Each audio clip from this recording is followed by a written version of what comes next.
బట్టి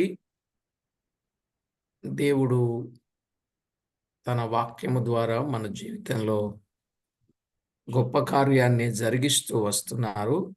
దానిని బట్టి దేవుణ్ణి ఎంతో స్తుతిస్తూ దేవుణ్ణి ఘనపరుస్తూ ఉన్నాం.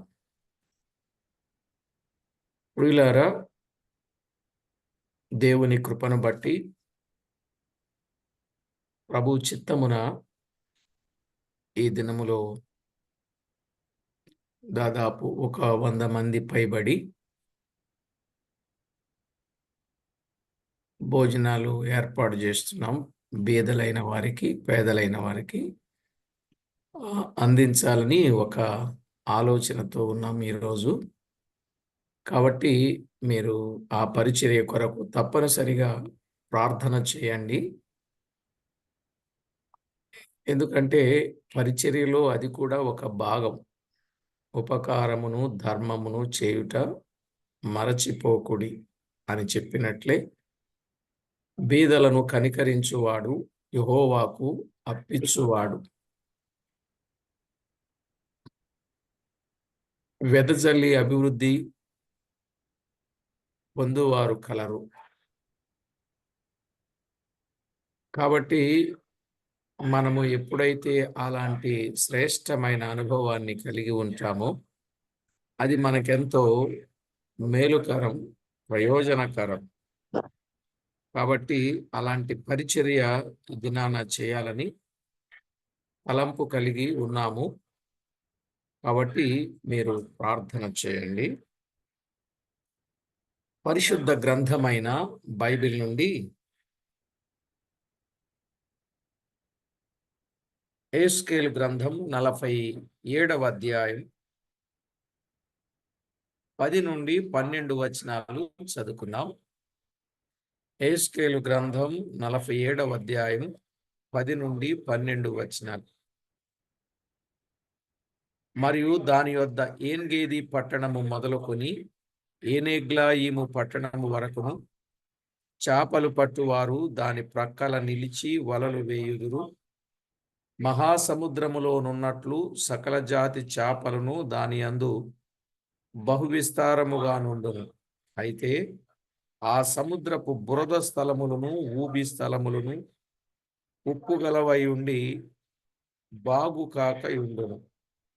నదీ తీరమున ఇరుప్రక్కల ఆహారమిచ్చు సకల జాతి వృక్షములు పెరుగును. వాటి ఆకులు వాడిపోవు, వాటి కాయలు ఎప్పటికీ రాలవు. ఈ నది నీరు పరిశుద్ధ స్థలములో నుండి పారుచున్నది గనుక ఆ చెట్లు నెల నెలకు కాయలు కాయును. వాటి పండ్లు ఆహారమునకును, వాటి ఆకులు ఔషధమునకును వినియోగించును. చదవబడిన ఈ దైవ లేఖనం కొరకు ప్రార్థన చేసి వాక్యాన్ని విందాం. జీవాధిపతి అయిన మా దేవ, కరుణా సంపన్నుడవైన మా తండ్రి, మీ ఘననామానికి వేలాది వందనములు, కోటాను కోట్లు స్తుతులు, స్తోత్రములు చెల్లిస్తున్నాం.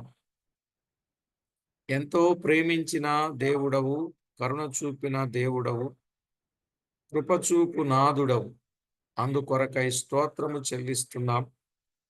మా ప్రభువా, మీ దివ్య లేఖనములో నుండి అనేక విషయములు మీరు మాతో మాట్లాడి మీ నామమునకు మహిమ ఆపాదించుకుంటారని నమ్ముచున్నాం. మా ప్రభువా, అపాత్రులమైన మాయందు మీరు జాలి చేసుకొని మీకు మేము మహిమ తేగలుగునట్లు మా ప్రాణాత్మ దేహములను మీరు సిద్ధపరచి ఈరోజు మా ఆధ్యాత్మిక జీవితానికి అవసరమైన తేటైన సంగతులను బయలుపరచి మీరే మహిమ, ఘనత, కీర్తి, ప్రభావములను ఆరోపించుకుంటారని కోరుచు మా ప్రభువు, మా రక్షకుడైన యేసు క్రీస్తు అమూల్యమైన నామమున స్తోత్రము చెల్లించి, స్తుతించి, ప్రార్థించి మిక్కిలి వినయముగా బ్రతిమిలాడి వేడుచూ ఉన్నాం మా ప్రియ పరలోకపు తండ్రి. ఆమేన్. ప్రభునందు ప్రియులారా, మనము చదువుకున్న ఈ వచన భాగములో 3 భాగాలుగా 1 నుండి 12 వచనాలు ధ్యానిస్తున్నాం కదా. 1, 2 వచనాలలో ఆవరణములో సంచరించుచున్న యెహెజ్కేలని, 3 నుండి 5 వచనాలలో నీళ్ల గుండా నడిపించబడుచున్న యెహెజ్కేలు అని, 6 నుండి 12 వచనాలు నది ప్రక్క నుండి సమస్తము చూచుచున్న యెహెజ్కేలు అని మనం చదువుతూ వింటూ వస్తున్నాం. అయితే ప్రియులారా, ఈరోజు మనము చదువుకున్న ఈ వచన భాగములో 10వ వచనములో చేపలు పట్టువారు దాని ప్రక్కల నిలిచి వలలు వేయుదురు. మహాసముద్రములో నున్నట్లు సకల జాతి చేపలను దాని అందు బహు విస్తారముగా నుండును. ఈ చేపలు పట్టువారు దాని ప్రక్కల నిలిచి వలలు వేయుదురు అంటే ఇది సేవా జీవితమును చూపుచూ ఉన్నది. సేవా జీవితమును చూపుచూ ఉన్నట్లు మనము గుర్తించవచ్చు. నిజమే ప్రియులారా, మెస్సియా రాజ్యములో కూడా దివ్యమైన ఉపదేశములు అందించబడతాయి. ఎఫెసీయులకు రాసిన పత్రిక 2వ అధ్యాయం 6వ వచనం ప్రకారంగా, అలాగునని యెషయా గ్రంథం 2వ అధ్యాయం 1 నుండి 3 వచనాల ప్రకారంగా, ఎఫెసీ పత్రిక 2వ అధ్యాయం 6వ వచనం, క్రీస్తు యేసునందు ఆయన మనకు చేసిన ఉపకారము ద్వారా అత్యధికమైన తన కృపా మహదైశ్వర్యం రాబోవు యుగములలో కనుపరచు నిమిత్తము అన్నాడు. ఆ రాబోవు యుగములలో ఆయన కృపా మహదైశ్వర్యము కనుపరచు నిమిత్తం. యెషయా గ్రంథములో మనము 2వ అధ్యాయం 1, 2 వచనాలు మనము చదివినప్పుడు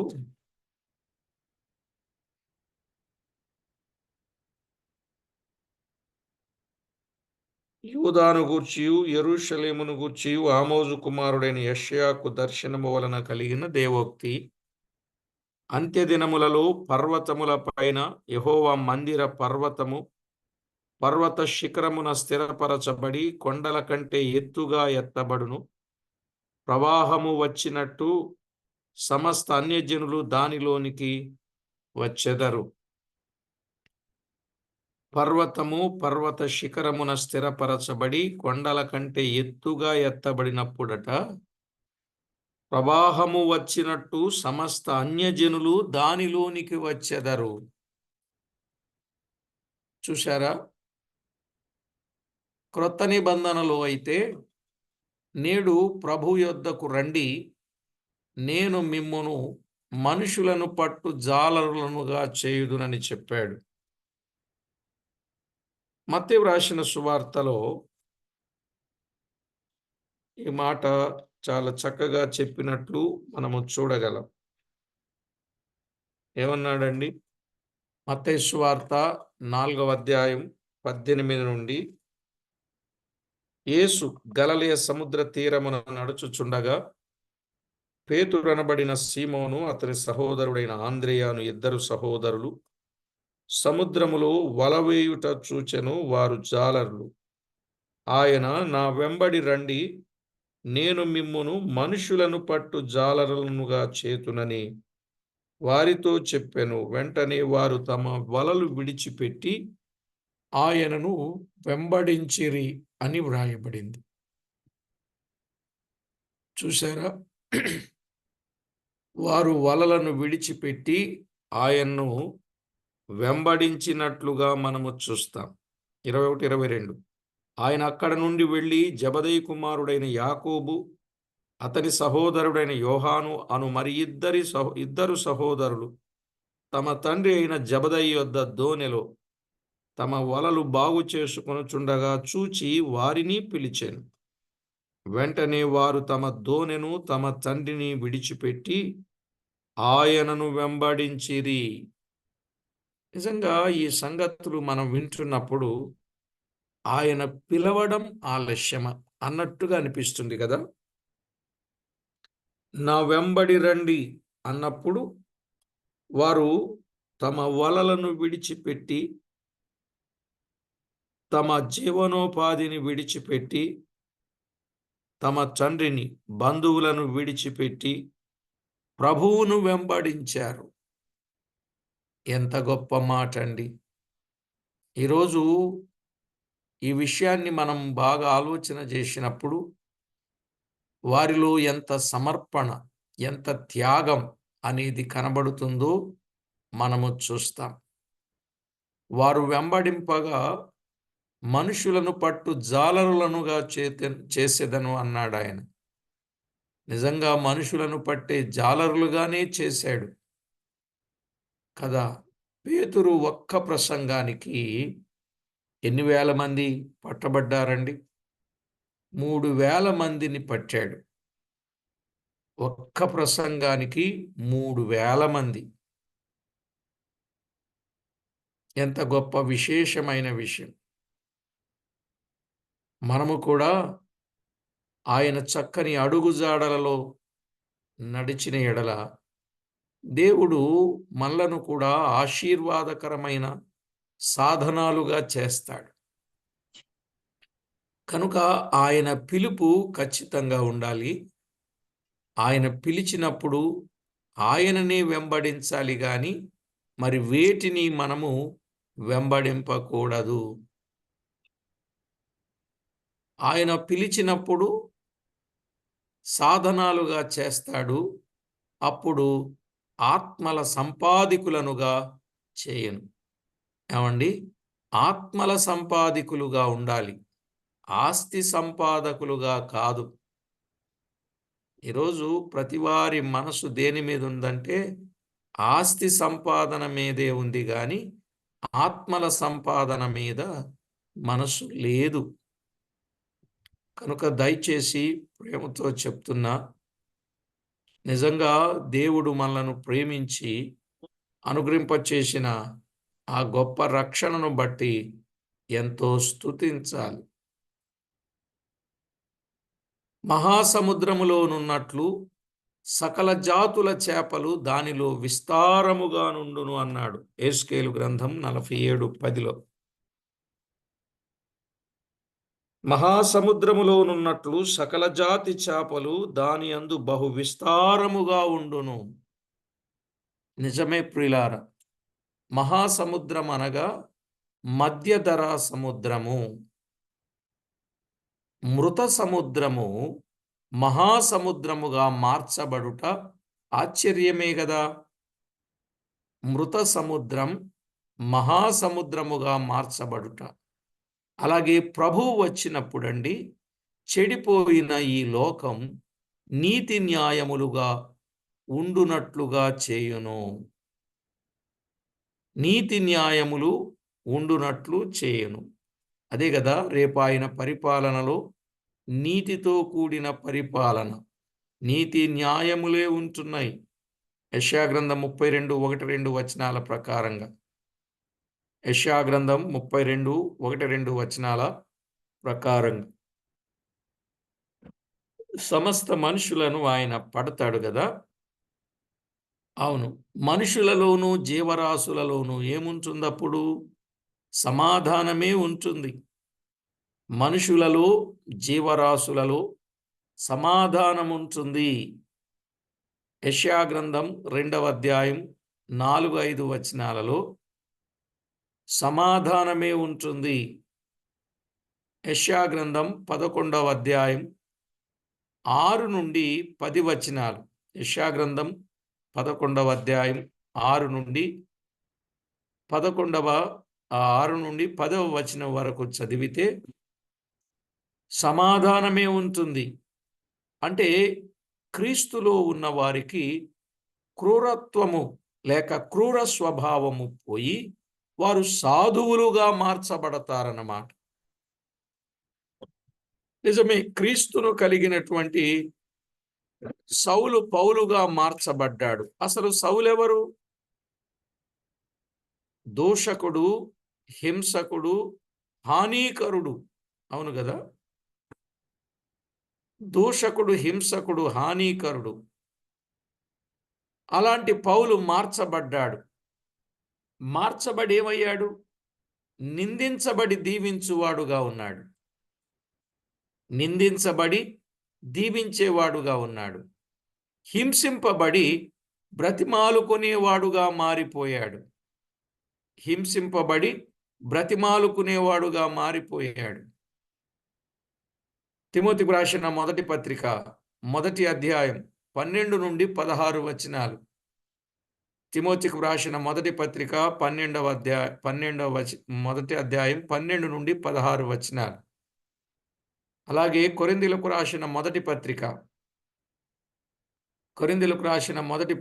4వ అధ్యాయం 11 నుండి 13 వచనాలు. 11 నుండి 13 వచనాలు. అలాగే రోమా పత్రిక 12వ అధ్యాయం 14వ వచనం. రోమా పత్రిక 12వ అధ్యాయం 14వ వచనం.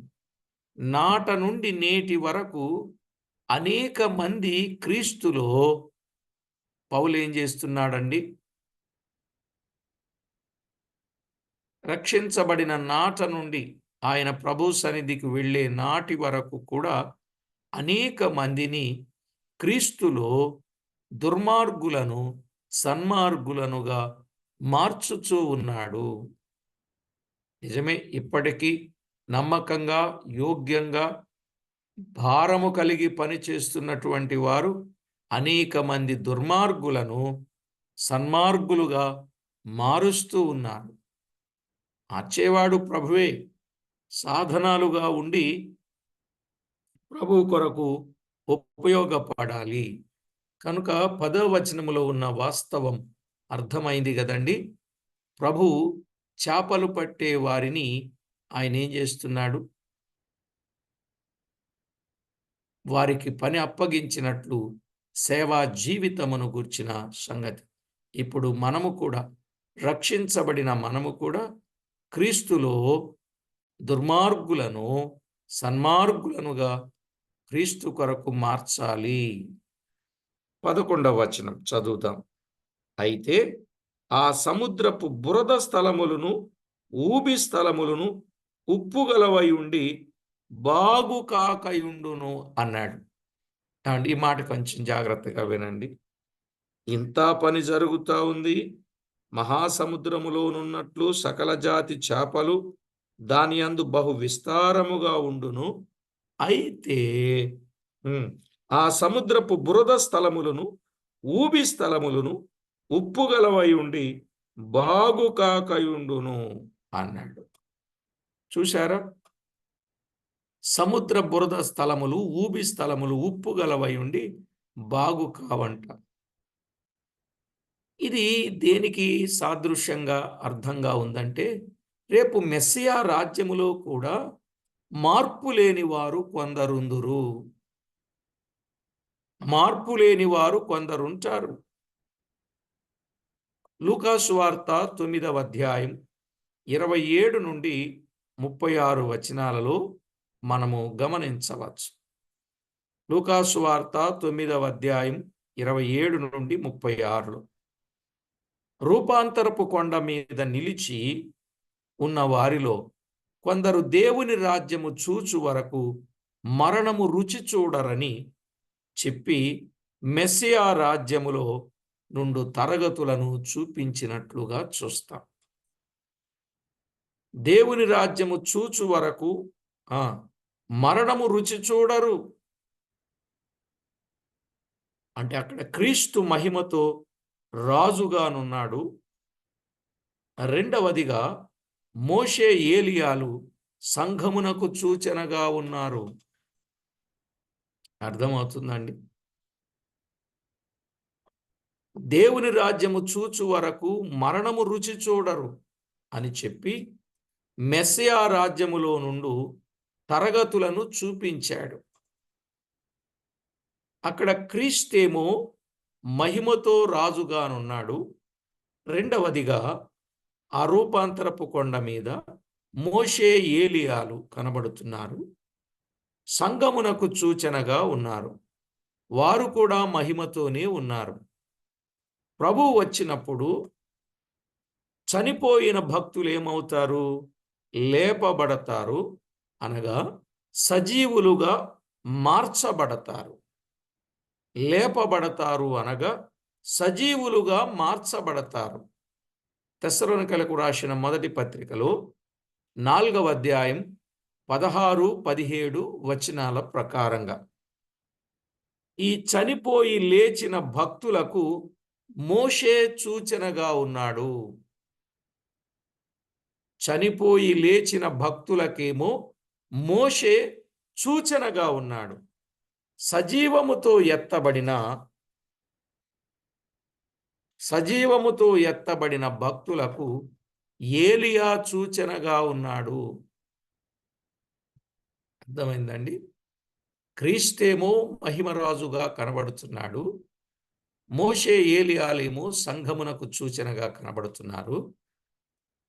మోషే ఏమో చనిపోయి లేపబడిన భక్తులకు సూచనగా ఉన్నాడు. ఏలియానేమో ఎత్తబడిన భక్తులకు సూచనగా ఉన్నాడు. వారు మహిమగా అగపడునట్లు ప్రభువు వచ్చినప్పుడు సంఘము మహిమ శరీరముతో ప్రభువును ఎదుర్కొనును. ఆయనే దేహమును మారుస్తాడు. మన దేహములను మారుస్తాడు. కొరింథీయులకు రాసిన మొదటి పత్రిక 15వ అధ్యాయం 52 నుండి 54 వచనాలు. కొరింథీయులకు రాసిన మొదటి పత్రిక 15వ అధ్యాయం 52 నుండి 54 వచనాలు. అలాగే ఫిలిప్పీలకు రాసిన పత్రిక 3వ అధ్యాయం 20, 21 వచనం. ఫిలిప్పీ పత్రిక 3, 20, 21. మూడవదిగా పేతురు, యోహాను, యాకోబు కూడా కొండ మీదనే ఉన్నారు కదండి. పేతురు, యోహాను, యాకోబు ఎక్కడున్నారు? వారు కొండ మీదనే ఉన్నారు గాని వారికి మహిమ లేదు. వారికి ఏమి లేదండి? వారికి మహిమ లేదు. వారు కొండ మీదే ఉన్నారు. కానీ యేసుక్రీస్తు, మోషే, ఏలియాలు మహిమతో ఉన్నారు రూపాంతరపు అనుభవంలో. వీరికి మహిమ లేదు. అలాగే ప్రభువు వచ్చినప్పుడండి రక్షించబడిన ఇశ్రాయేలీలు ఉంటారు. ప్రభువు వచ్చినప్పుడు రక్షించబడిన ఇశ్రాయేలీలు ఉంటారు. రోమాపత్రిక 11, 25 నుండి 27 వచనాల ప్రకారంగా. రోమాపత్రిక 11వ అధ్యాయం 25 నుండి 27 వచనాల ప్రకారంగా. అలాగే యెషయా గ్రంథం 10వ అధ్యాయం 20 నుండి 28వ వచనం ప్రకారంగా. యెషయా గ్రంథం 10వ అధ్యాయం 20 నుండి 28వ వచనం ప్రకారంగా. మరి ఇశ్రాయేలీలకు మహిమ శరీరం ఉండదు. ఇశ్రాయేలీలకు మహిమ శరీరం ఉండదు. కానీ వారు ప్రభువుకు సమీపముగా ఉందురు. ప్రభువుకు సమీపముగా ఉందురు. ఇక నాల్గవదిగా కొండ క్రిందనున్న 9 మంది శిష్యులు ఉన్నట్లు, కొండ క్రింద ఎంతమంది ఉన్నారండి? 9 మంది శిష్యులు ఉన్నట్లు గొర్రెలుగా తీర్చబడిన అన్యులు ఆయన రాజ్యములో నుందురు. గొర్రెలుగా తీర్చబడిన అన్యులు ఆయన రాజ్యములో నుందురు. అర్థమైందండి? ఆయన రాజ్యములో ఉందురు.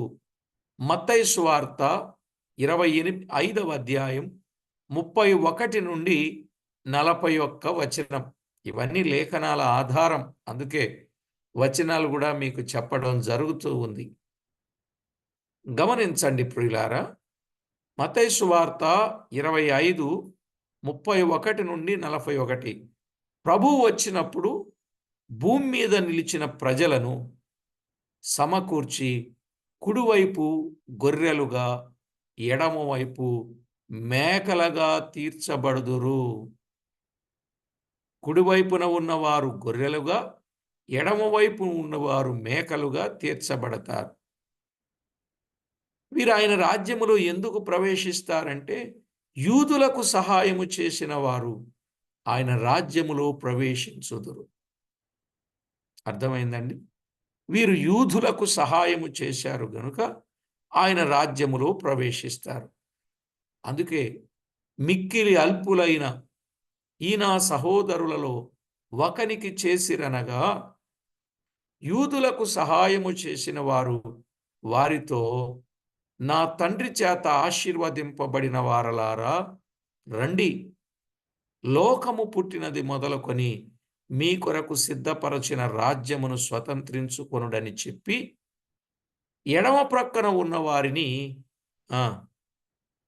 అగ్నిగుండమునకు పంపించును. అంటే కుడి ప్రక్కన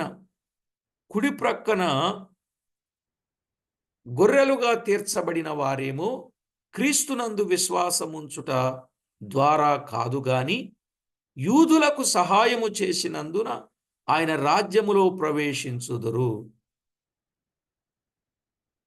అర్థమైందండి? 1000 సంవత్సరములు అపవాది జనములను మోసపరచకుండా అగాధములలో బంధించబడును. అప్పుడన్నమాట వీరు. ఆ తరువాత ప్రకటన గ్రంథం 20వ అధ్యాయం 1 నుండి 3 వచనాలు. ప్రకటన గ్రంథం 20వ అధ్యాయం 1 నుండి 3 వచనాలు గనుక అన్యులు క్రీస్తు రాజ్యమునకు లోబడినట్టుగా నటిస్తారు. అర్థమైందా? అన్యులు క్రీస్తు రాజ్యమునకు లోబడినట్టుగా నటిస్తారు. కీర్తన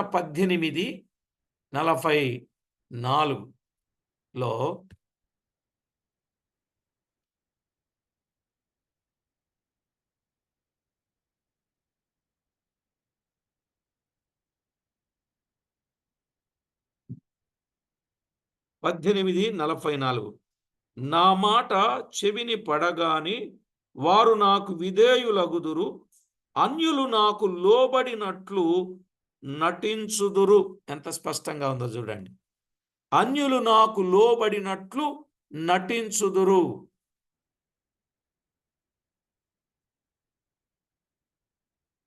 క్రీస్తు రాజ్యమునకు లోబడినట్లుగా నటిస్తారు. ఆ రాజ్యములో జరుగుతున్న ఉపదేశములను బట్టి, అదే యెషయా గ్రంథం 2వ అధ్యాయం 3వ వచనం ప్రకారంగా, కొందరు మార్చబడుదురు గాని మరికొందరు మార్పు లేకయేయుందురు. మరికొందరు మార్పు లేకయేయుందురు. 1000 ఏండ్లు గడిచిన తరువాత అపవాదిని విడుదల చేస్తాడుగా దేవుడు. విడుదల చేయగా వారు అతని పక్షమున చేరతారండి. ఇది మీకు అర్థమైందా పాఠం? ఏమోనండి అన్నట్టున్నారే.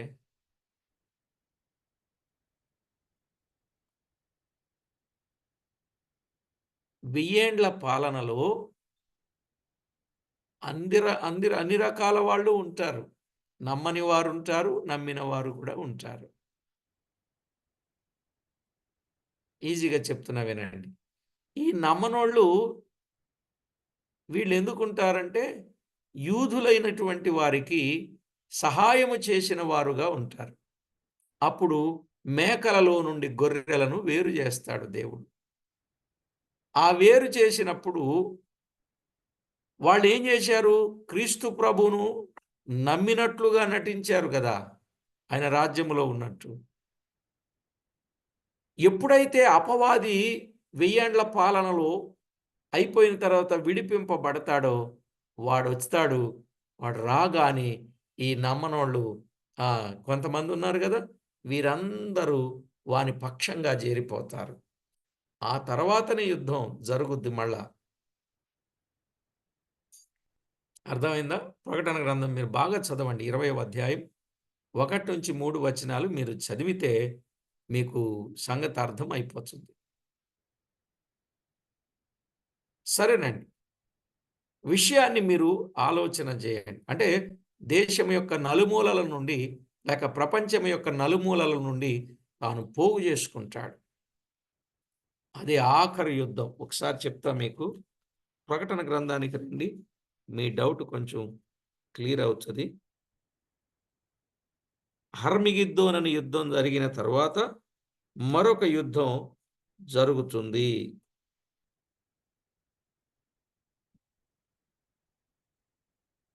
20వ అధ్యాయం 7, 8 వచనాలు. 1000 సంవత్సరములు గడచిన తరువాత సాతాను తానున్న చెరలో నుండి విడిపింపబడును. భూమి నలుదిశల యందు ఉండు జనములను లెక్కకు సముద్రపు ఇసుక వలె ఉన్న గోగు మాగోగు అను వారిని మోసపరచి వారిని యుద్ధమునకు పోగు చేయుటకై వాడు బయలుదేరును అన్నాడు. అర్థమైందండి? ఇప్పుడు వీరందరూ కలిసి వారు భూమి అందంతటా వ్యాపించి పరిశుద్ధుల శిబిరమును ప్రియమైన పట్టణమును ముట్టడి వేయగా పరలోకము నుండి అగ్ని దిగి వచ్చి వారిని దహించెను. వారిని మోసపరచిన అపవాదిని అగ్నిగంధకములు గల గుండములో పడవేయబడిను. అచ్చట క్రూర మృగమును అబద్ధ ప్రవక్తయు ఉన్నారు. వారు యుగయుగములు రాత్రింబగళ్ళు బాధింపబడుదురు. అర్థమవుతుందండి? మీకేమైనా డౌట్ ఉంటే తర్వాత అడుగుదురు. విషయం అయితే మీరు ఆలోచన చేయండి. 1000 ఏండ్లు గడిచిన తరువాత అపవాదిని విడుదల చేయగా వారు అతని పక్షమున చేరుదురు. చివరికి అగ్ని చేత దహింపబడుదురు. ప్రకటన గ్రంథం 27. మరి మనం బురదగల స్థలములని, ఊబు స్థలములని, ఉప్పుగల స్థలములని, బాగు కాకుండా ఉన్న స్థలములని మనం చదివి ఇదంతా చెప్పారేంటండి అన్నట్టుగా మీకు ఆలోచన రావచ్చు. అవును కదండి? ప్రభునందు ప్రియులారా, మనం ఆలోచన చేస్తే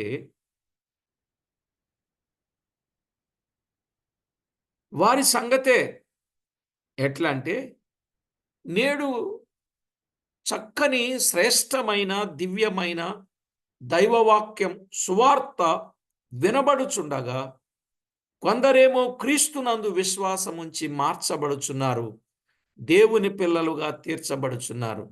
కానీ అనేకులు సువార్తకు లోబడరు, మార్చబడరు.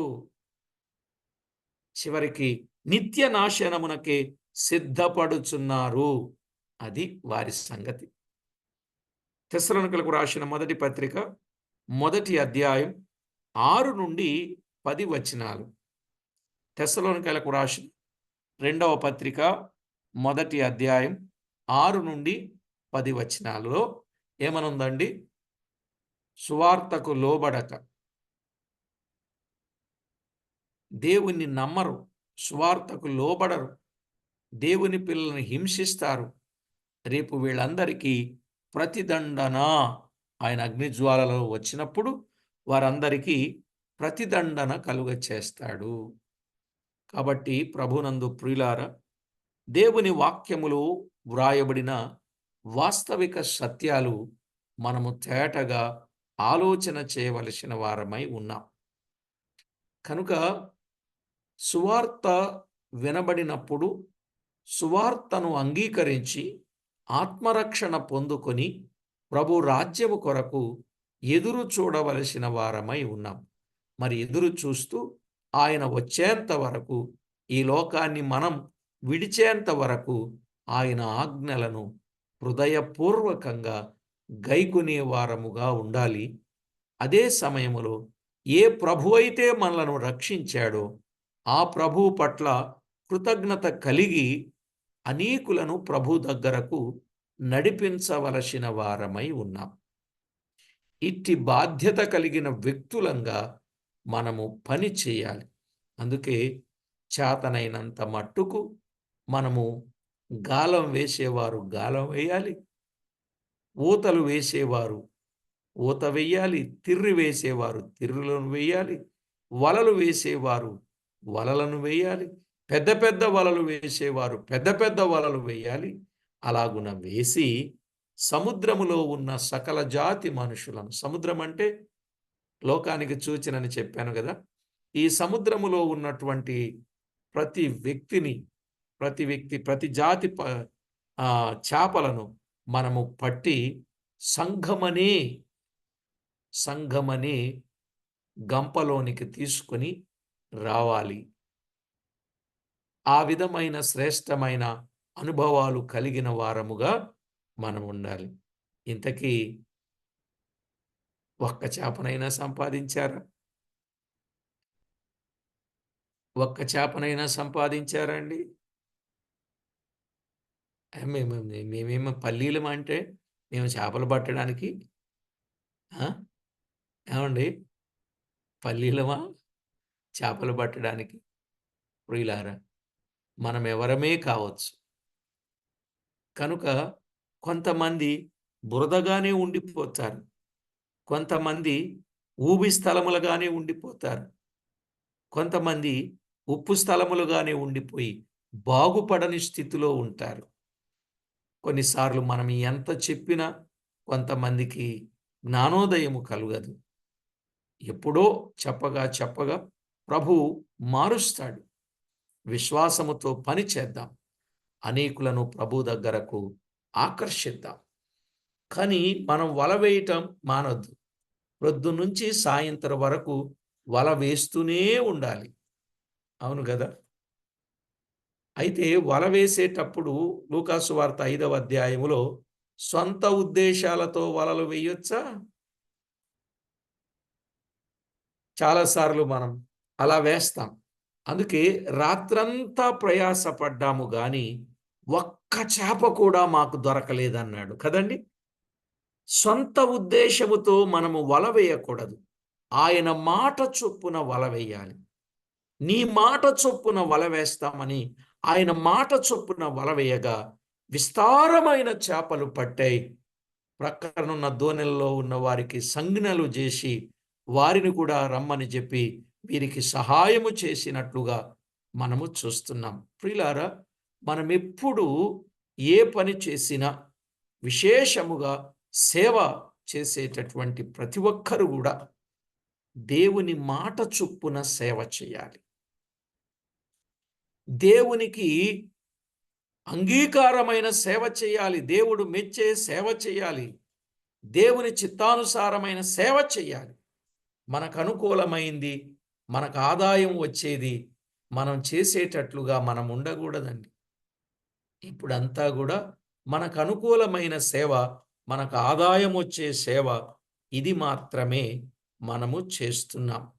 దయచేసి అలాగూ కాకుండా దేవునికి మహిమకరమైన సేవ చేసేటటువంటి వారుగా ఉండాలని ప్రభు పక్షంగా ప్రేమతో మనవి చేస్తూ ఉన్నాను.